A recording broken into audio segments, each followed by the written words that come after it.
ముఖం చూసారా మీరు? ముదిరాజు ఎందుకు ఆయన గౌరవిస్తలేడు ఆయన కనీసం మా ముదిరాజుకి ఇచ్చిన సంతోషం ఏమో చెప్పలేదు ఒక మాట కూడా. సంజయ్ ముదిరాజుకు చెప్పలేదు.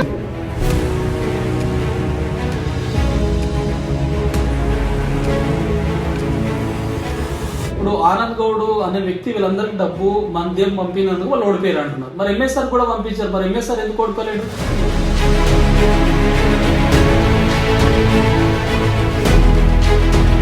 మైత్రి యాదవ్పై ఇప్పుడు ప్రస్తుతం మహబూబ్ నగర్ లో పెద్ద ఆరోపణ నడుస్తా ఉంది. అదేంటిదంటే ఒక బీసీ అయ్యుండి రెడ్డిలను జోకుడు ఎంతవరకు కరెక్ట్, ఎందుకు జోకుతా ఉన్నాడు రెడ్డిలను అంతగా? సుభాష్ గౌడే మనలో చెప్పిండు ఒకరికి వాయిస్ ఇక్కడ ఉన్నది. ఈ డబ్బులు ఎవరైతే ఇచ్చిండో ఆనంద్ గౌడ్ తీసుకోమని వ్యక్తి కూడా మనకున్నారు ఎవిడెన్స్.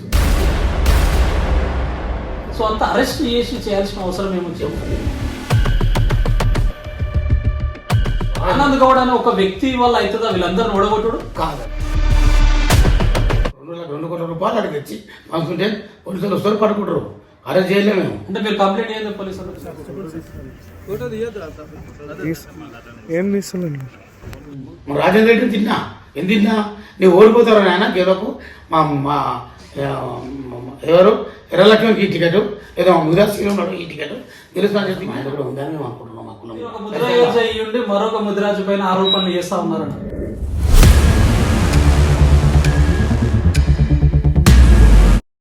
నమస్తే. ప్రస్తుతం మనం మహబూబ్నగర్ కార్పొరేషన్ పరిధిలో స్థానికంగా సో జనతా గ్యారేజ్ అనుకోవచ్చు, అదేవిధంగా బడుగు బలహీన వర్గాల ప్రశ్నించే గొంతుకగా ఉద్యమ కాలంలో కాకుండా గత 10 సంవత్సరాలు బీఆర్ఎస్ ప్రభుత్వం అధికారంలో ఉన్నప్పుడు కూడా ఎవరిని లెక్క చేయకుండా స్వయంగా డైరెక్ట్గా ఒక మంత్రిని ఢీకొట్టిన మైత్రి యాదవ్ గారు అయితే మనతో ఉన్నారు. సో వారి మాటల్లోనే కొత్తగా మహబూబ్ నగర్ కార్పొరేషన్ ఎలక్షన్స్ అయితే పూర్తి చేసుకున్నారు. సో వారు ఎంతో తాపత్రయపడి సో కావాలని చెప్పేసి ముదిరాజ్ మేయర్ని అయితే చేయడంలో సో వారి యొక్క సక్సెస్ఫుల్గా ఆ పదవిని అయితే పూర్తి చేసినట్టు కనిపిస్తూ ఉంది. సో మరి ఒక ముదిరాజులకు పెద్దనా కావచ్చు, బీసీలకు పెద్దనాగా సో మహబూబ్ నగర్ కార్పొరేషన్ పరిధిలో అనేక నాటకీయ పరిణామాల మధ్య సో మేయర్, డిప్యూటీ మేయర్ అయితే పూర్తి అయింది. సో వీటన్నిటి గురించి క్లియర్గా క్షుణ్ణంగా సో మహబూబ్నగర్ కార్పొరేషన్ పరిధిలో కావచ్చు, మహబూబ్నగర్ జిల్లాలో ఉన్న ప్రతి ఒక్కరు ఆతృతగా చూస్తున్న అనేక విషయాల గురించి వారి మాటల్లో ఒక వివరణ తీసుకునే ప్రయత్నం అయితే చేద్దాం. నమస్తేనా?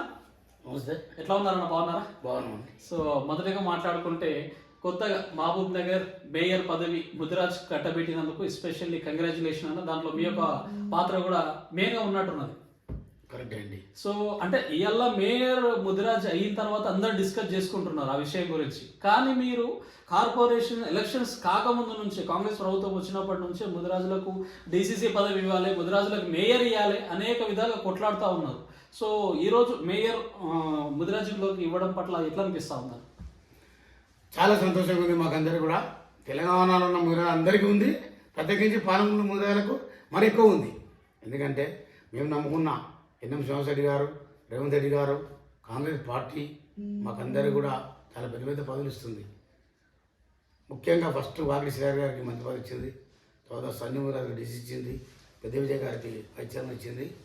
అలాగే ఇప్పుడు తొలి మేయర్ అంటే హైదరాబాద్లో కొరి కృష్ణస్వామి ముదిరాజ్ హైదరాబాద్ మేయర్గా తొలి మేయర్గా పనిచేసిన ముదిరాజ్ అంటే ముదిరాజులకు ఆ సత్తా ఉందని చెప్పేసి ఆయనకి ఇచ్చారు అప్పుడు కాంగ్రెస్ గవర్నమెంట్. ఈ పాలమూరులో ఎమ్మెల్యే గారు కూడా ముదిరాజు అంటే నిజాయితీ పరులు, ఒక సాటిస్ఫై చేసేవాళ్ళు, ఒక ధైర్యం ఉన్న వాళ్ళు, దేనైనా ఎదుర్కొంటారు అనే ఉద్దేశంతో ఏ దాన్ని సక్సెస్ చేస్తారు పని అని మా మీద నమ్మకంతో మా ఎమ్మెల్యే ఎన్ఎం శ్రీనివాసరెడ్డి గారు పెద్ద బాధ్యత మా ముదిరాజుల పైన పెట్టారండి. మేము కూడా దానికి చాలా పోరాడినాము, అడిగినాము సార్ని. చాలామందితో అందరితో పెద్దలతో కలిసి మేము ఆ ఏదైతే మేయర్ పదవి ఉందో దాన్ని మా ముదిరాజులను తీసుకోవడం జరిగింది. సో గతంలో కూడా మీరు మంత్రి సో ఏదైతే మహబూబ్ నగర్ ఉమ్మడి మహబూబ్ నగర్ జిల్లా నుంచి మంత్రి పదవి ముదిరాజులకు ఇవ్వాలని ప్రధాన డిమాండ్ చేశారు. సో అది సక్సెస్ అయింది. దాని తర్వాత మహబూబ్ నగర్ డీసీసీ పదవి కూడా ముదిరాజులకు ఇవ్వాలని చెప్పేసి పెద్ద ఎత్తున సోషల్ మీడియాలో కావచ్చు, మీడియా ద్వారా, పత్రికా ప్రకటన ద్వారా పెద్ద ఎత్తున మీ యొక్క గళాన్ని అయితే వినిపించే ప్రయత్నం చేశారు. సో ప్రస్తుతం కూడా మేయర్ పదవిలో కూడా సో అందరు అనుకున్నారు మైత్రి యాదవ్ చెప్పినట్టు ఏ మేయర్ కాదు, ముదిరాజు కాదు అని చెప్పినట్లు ఉత్తగా మాట్లాడుతూ ఉన్నారు. చాలా మంది జోకులు వేసుకున్నారు, నవ్వుకున్నారు. కానీ వాస్తవంగా చూస్తే మొన్న నైట్ సో ప్రమాణ స్వీకారం రోజు చూస్తే మీరు అనుకున్నదే సజావుగా జరిగింది. సో దీని వెనుక అసలు ఏం జరిగిందన్న వాస్తవంగా బ్యాక్గ్రౌండ్ లో చాలా మంది గౌడ్లకు అన్యాయం జరిగిందంట అని చెప్పేసి గౌడ్లు ఇబ్బంది పడుతున్నట్టు మనకు కనిపిస్తూ ఉంది. ఏమైంది అసలు? వాస్తవంగా జరగాలంటే మా ఎమ్మెల్యే ఎన్ఎం శ్రీనివాసరెడ్డి సార్ గారు మరియు కాంగ్రెస్లో కొంతమంది పెద్దలు విద్యార్థి పరులందరూ కూడా పెద్ద మేమింత మాకంత జిద్దినే అవాజీ వదిన దేవుళ్ళకి ఎవరైతే మన రాహుల్ గాంధీ గారు చెప్పారో దాన్ని ఫాలో అవుతున్నారు తెలంగాణలో. అది అందరికీ ఇప్పటికి అంటరాదు, కొండ ఎక్కువ వస్తుంది. దాని బేస్ పైన మురారికి అని ఎప్పటి నుంచో మేము డిస్కస్లో ఉంది. కాబట్టి మురాలో ఎన్ వెంకటేష్ అడ్వకేట్ గారి బిడ్డ అయితే మాకు బాగుంటుంది అని చెప్పి మేము వల్ల ఆ కోణంలోనే వెళ్ళాము. డిప్యూటీ మేయర్గా ఎంఎస్ఆర్ సురేందర్ రెడ్డి, మారేపల్లి సురేందర్ రెడ్డి అని అనుకున్నామండి. అదందరూ తెలుసు పాలమూరులో. కొందరు కుట్రదారులు, కొందరు చేతగాని వ్యక్తులు కొంతమంది కలిసి దాన్ని కొంచెం గోల్మాల్ చేసి దాన్ని అటు తీసుకెళ్ళారు. అయినా కూడా మా ఎన్ వెంకటేష్ గారు బిడ్డని నిలబెడితే వాళ్ళు కొంతమంది ఈ ఎవరైతే మేయర్ పదవి మీరు అని చెప్పిన గౌరవవర్గం అన్నారు కదా, ఆ వ్యక్తే చాలా వరకు ఆనంద్ గౌడ్ అని ఈ మధ్య చూసిన సోషల్ మీడియాలో కానీ కాంగ్రెస్ పార్టీ కూడా చెప్పింది. 20 లక్షల రూపాయలు పంపించి మందు పంపించి అక్కడ ఎంఎస్ఆర్ కూడా 15 లక్షలు పంపించి తర్వాత గోపాల్ యాదవ్ గారికి డబ్బులు పంపించి తర్వాత లక్ష్మణ్ యాదవ్ గారికి పంపించి తర్వాత ఇట్లా చాలామందికి పంపించి బీసీలన్నీ తొక్కాలని ప్లాన్ చేసిన ఒక బీసీ నాయకుడు. కాబట్టి మేము దాన్ని సీరియస్ తీసుకున్నాం. మేము డబ్బులు పెట్టి మీరు చెప్పినట్టు ఆనంద్ గౌడ్ అనే వ్యక్తి మిగతా వాళ్ళందరికీ ఎంపీ వెంకటేష్ గారికి కావచ్చు, గోపాల్ యాదవ్ కావచ్చు, ఎంఎస్ఆర్ వీళ్ళందరికీ డబ్బులు పంపించి ఓడగొట్టడానికి ప్రయత్నం చేశారు. ఇప్పుడున్న ముడా చైర్మన్ లక్ష్మణ్ యాదవ్ అని మీ యొక్క ప్రధాన ఆరోపణ చేస్తా ఉన్నారు. మన ప్రెస్ మీట్ పెట్టి అదే మాట్లాడారు, ఇప్పుడు మీరు కూడా అదే మాట్లాడతారు చేశారని. ఇప్పుడు ఆనంద్ గౌడ్ అనే ఒక వ్యక్తి వల్ల అవుతుందా వీళ్ళందరిని ఓడగొట్టుడు? కాదండి. ఆనంద్ గౌడ్ కొంతమంది కాంగ్రెస్ పార్టీలో అంతవరకు నడిచింది. కానీ లాస్ట్ మినిట్లో మా ఎన్ఎం శ్రీనివాసరెడ్డి గారు గట్టి అధికుడు, నిజాధిపరుడు, ఒక పవర్ఫుల్ వ్యక్తి కాబట్టి వీళ్ళ ఆటలు సాగలేవు. ఇప్పుడు ఆనంద్ గౌడ్ అనే వ్యక్తి వీళ్ళందరికీ డబ్బు మద్యం పంపినందుకు వాళ్ళు ఓడిపోయారు అంటున్నారు. మరి ఎంఎస్ఆర్ కూడా పంపించారు, మరి ఎంఎస్ఆర్ ఎందుకు ఓడిపోలేడు? మాకు 1000 ఓట్ల మెజార్టీ రావాలి ఎంఎస్ఆర్కు. మేము గ్రౌండ్ లెవెల్ నేను కూడా వెళ్ళాను కదా, తర్వాత 12 మంది బీసీ దాంట్లో పోయినా ఒక్క ఎంఎస్ఆర్ పోదని నేను వెళ్ళినా. కానీ చాలామంది గెలిచారు. ఒక 2 పరమేశ్, రామకృష్ణ ఇద్దరు ఓడిపోయారు మా దగ్గర. ఇక్కడ బండ్లగేద కూడా కొంచెం ఇదైంది మా దగ్గర, కానీ చాలా మంది కూడా గెలిచినాం మేము. అయితే 1000 మెజార్టీ రావాలి, కానీ చాలా పెద్ద ఎత్తున డబ్బులు వచ్చాను. 230 ఓట్లతో గెలిచిన ఆయన. అంతేగాని ఆయన కొంచెము ఆయన డిపార్ట్మెంట్లో పనిచేసింది కాబట్టి కొన్ని ముందే పసిగర కలిసి కొన్ని కుట్రలు జరిగినాయి అంటారు. కార్పొరేషన్ చాలా కుట్రదండి పాలమూరులో. బీసీల పైన జరిగినాయి. అది కూడా ఒక రెడ్డి పైన, ఎంఎస్ఆర్ పైన అంతే.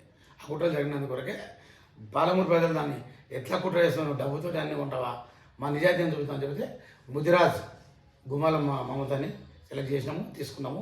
1 డే బిఫోర్ అని చెప్పిన 11 గంటలకు మధ్యాహ్నం ఈరోజు స్టార్ట్ చేసాం. నెక్స్ట్ డే 11 గంటలకు మేము అయిపోగొట్టుకున్నాం పని.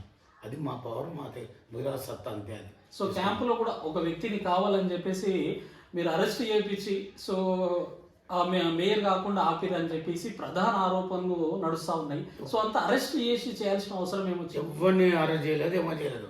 ఉట్టి పుకార్లు ఏమి వీడియోలన్నీ ఫేక్ అంటారా? ఫేక్ అంటే 2 కోట్ల రూపాయలు అడిగి తెచ్చి పంచుకుంటే పోలీసులు వస్తారు, పట్టుకుంటారు. అరెస్ట్ చేయలేము మేము. అంటే మీరు కంప్లైంట్ చేయండి, పోలీసులు వచ్చారా? చూసి పోలీసు ఇప్పుడు ఎమ్మెల్యేలు అందరూ ఉన్నప్పుడు డిపార్ట్మెంట్ ఎవరు ఇంటెలిజెన్స్ వర్గాలు నిఘా ఉంటుంది అక్కడ.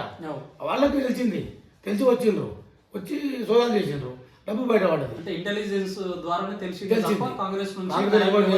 కానీ అరెస్ట్ కాకముందే కూడా, కొంతమంది లీడర్లు వాళ్ళని ఇప్పుడు నేను చెప్పిన లీడర్లే మీడియాకు చెప్పి ఆ ఫోటోలు బయట పెట్టిండ్రు కొంతమంది కూడా. అయినా కూడా సానుభూతి కోసం పంపారు. సానుభూతి కోసమే అదంతా. వాళ్ళ ఉద్దేశం ఏం లేదు, ముదిరాజు కావద్దు మేయర్, డిప్యూటీ మేయర్ ఎంఎస్ఆర్ రావద్దు అనేది వాళ్ళ కుట్ర. ఎంఎస్ఆర్ కావద్దు అనేది ఎందుకు ఉండాలి అట్లా కుళ్ళు? ఎందుకంటే ఆ రోజు సర్పంచ్ ఎలక్షన్ అప్పుడు ఒక్కళ్ళు లేడు ఎమ్మెల్యే క్యాంప్ ఆఫీస్లో, అందరూ పారిపోయారు గెలిపించుకోవాలంటే. ఎవరెవరు ఉన్నారు అప్పుడు? మేము ఎంఎస్ఆర్ కూర్చొని ఊళ్ళు తిరిగి ఎప్పటికీ 5 నుంచి 6 సీట్లు వచ్చే అనుమానం మండల సర్పంచ్ వల్ల 23 నుంచి 20 సీట్లు గెలిపించుకున్న ఘనత ఎంఎస్ఆర్. రాత్రిపోయి తిరిగి అట్లా పని చేయండి. మరి దమ్ముంటే ఒక సర్పంచ్ గెలుచుకోండి, కార్పొరేట్ గెలిపించుకోండి. గెలిపిన సత్తా లేదు, మీకే లేదు. ఎమ్మెల్యే ఎలక్షన్లో కూడా వీళ్ళందరూ కూడా ఎమ్మెల్యే ఎన్ఎం రెడ్డి గారు ఓడిపోవాలని రన్ చేసిన వాళ్ళు ఇప్పుడు చేసిన కుట్రల భాగం అంతా కూడా. మైత్రి యాదవ్పై ఇప్పుడు ప్రస్తుతం మహబూబ్ నగర్లో ఒక పెద్ద ఆరోపణ నడుస్తూ ఉంది. అదేంటిదంటే ఒక బీసీ అయ్యుండి రెడ్డిలను జోకుడు ఎంతవరకు కరెక్టు? ఎందుకు జోకుతా ఉన్నాడు రెడ్డిలను అంతగానం అంటా కరెక్ట్ తెలవాలి. ఈ కుహానా బీసీ నాయకులకు, కుహానా మేధావులకు కూడా నేను చెప్తున్నా. ఎందుకంటే మైత్రి యాదవ్ ఎవరిని జోకడు, ఎవడైనా మనకు ఒకటే. ఇదే ఎంఎస్ఆర్ని ఫస్ట్ నేను ఎదిరించినంత ఎవరు ఎదిరించలేదు. నువ్వు శ్రీనివాస్ గౌడ్కు భయపడిపోయినావు కూడా చెప్పిన, నువ్వు గెలిపేయలేదని చెప్పిన, మస్తు మాట్లాడినా. కానీ ఆయన దగ్గర నుంచి చూసినప్పుడు ఆయనలో రెడ్డి భావం లేదు. ఆయన బడుగు బలహీన వర్గాల అభివృద్ధికి పనిచేసే మనిషిగా నేను గుర్తించాకనే నేను ఆయన మన పాలమూరుకు సరైన లీడరు. ఒక ఎన్ఎం శ్రీనివాసరెడ్డి ఏదైతే ఏ విధంగా అయితే రెడ్డి లేకుండా ఉన్నాడో అదేవిధంగా నాకు సెకండ్ వ్యక్తిగా రాజకీయాలు నేను అనిపించింది. నాకు అంటే మీ మాటలో అంటే ఎంఎస్ఆర్ పేరుకు మాత్రమే రెడ్డి నువ్వు ఆలోచనలు అన్ని బడుగు బలహీన వైపు ఉంటే ఎప్పుడైనా పడుకోండి. ఆయన ఇంబడి ఒక రెడ్డి కూడా ఉన్నాడు. రెడ్డి ఒక డిస్టిక్లోకి పోయాడు, ఒక రెడ్డి అపోజ్ చేసి గెలవకుండా వేసాడు. రెడ్డి ఎందుకంటే అంటే ఈయన బడుగు బలైన వర్గాలని పైకి తేవాలనే ఆలోచన ఉంటుంది నాకు ఎప్పుడు కూడా. ఆయన ఉద్యోగాలు పెట్టియాలి, వాళ్ళు నిరంతరం ఏమైనా వాళ్ళకి సపోర్ట్ చేయాలి. వాళ్ళు ఎవరైనా చచ్చిపోతే ఎస్సీ బీసీ మహిళలు చచ్చిపోతే 10,000 రూపాయలు సొంత డబ్బులు ఇవ్వాలి. ఎవరు రూపాయలు తీశారు ఈ కాలంలో? 10 రూపాయలు తీయని కొడుకులు అంతే కొడుకులు. నేను ఏమంటాను అంటే డబ్బులు ఖర్చు పెట్టి వాళ్ళని రాజకీయం పైగా ఆలోచన ఉంటుంది ఎప్పుడు కూడా. అటువంటి ఆలోచన వ్యక్తి మన మామూలు దొరకడము చాలా కష్టం. అది ఎన్ఎం శ్రీనివాసరెడ్డి గారికి కూడా నచ్చే ఆయన మాటలు కొంతవరకు వింటాడు.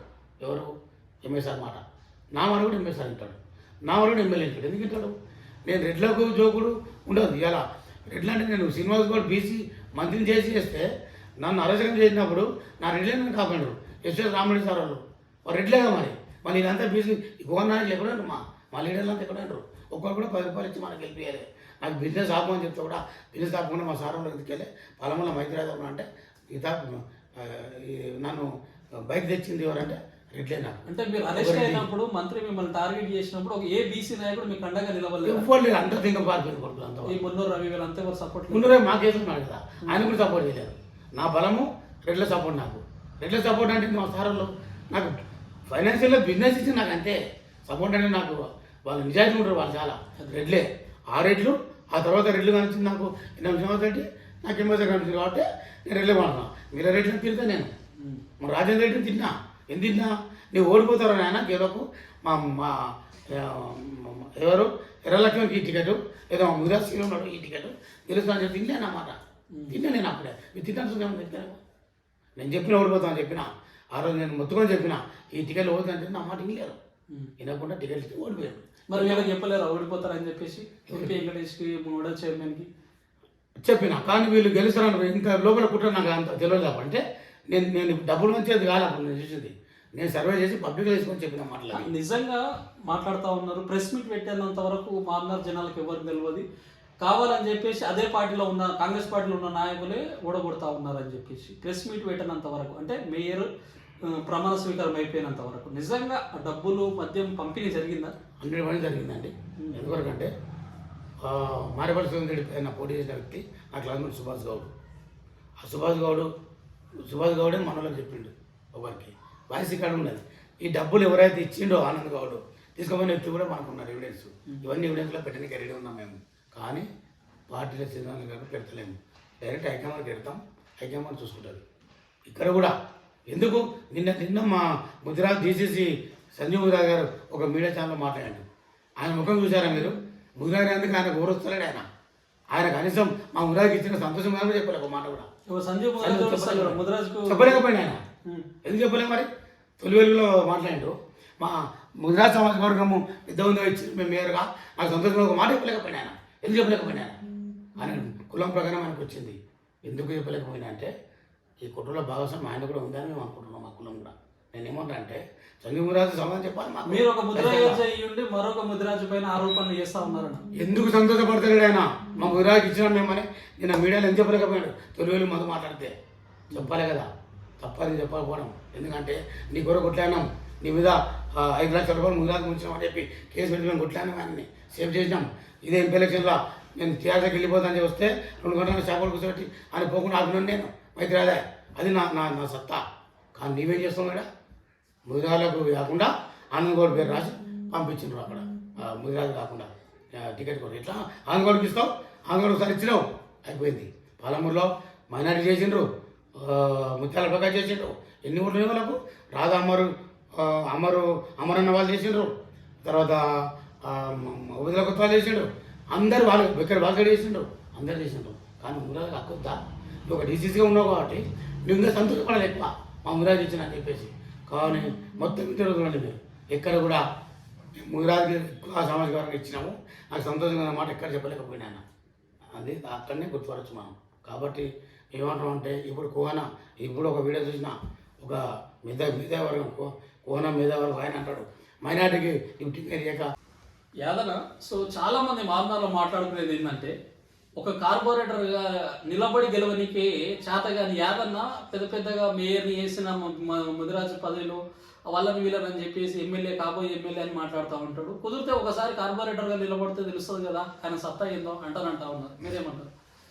100% గెలుస్తాం మనం. ఎవడో ఇప్పుడు మాట్లాడే చిల్లరగాల నుంచి కాదు. 1994లో బండ్లగిరిలో G Lakshmidevi Congress party leader, Telugu Desam party leader Lakshmidevi అని చెప్పేసి చాలా ఇది అటువంటి టీడీపీ పార్టీ ఆమెని ఓడగొట్టి సునీత అని చెప్పేసి మా జడ్జి మా ఫ్రెండ్ జడ్జి రిటైర్డ్ జడ్జి ఇప్పుడు అడ్వకేట్ ఉండే బండ్లగిరిలో 1800 గెలిపించుకుని ఇండిపెండెంట్గా మైత్రి అదే 1994లో చేత చూసుకోండి. అదొకటి కాదు. ఇప్పుడు కూడా భగీరథకు నేను వేసిన మా భార్యది. యాక్చువల్గా మేయర్ నేనే కావాలి, నాది పోయింది. ఇప్పుడు ఎమ్మెల్యే గారు నన్ను కూర్చోట్టుకొని ఈ కార్పొరేట్ ఎందుకు పెద్ద పదవి ఇస్తున్నందుకు నేను డ్రాప్ అయినా. అంతేగాని నేను గెలకపోవడం దమ్ము ఉంటే ఏదైనా రిజైన్ చేయమని చెప్పు, ఏది రిజైన్ చేసినా కూడా దాంట్లో భగీరథ ఇప్పుడు పాండగిరి ఉన్నాడు కదా, లేదా ఇంకో బండ్లగిరి ఉంది కదా, 2 చేయడం సరే.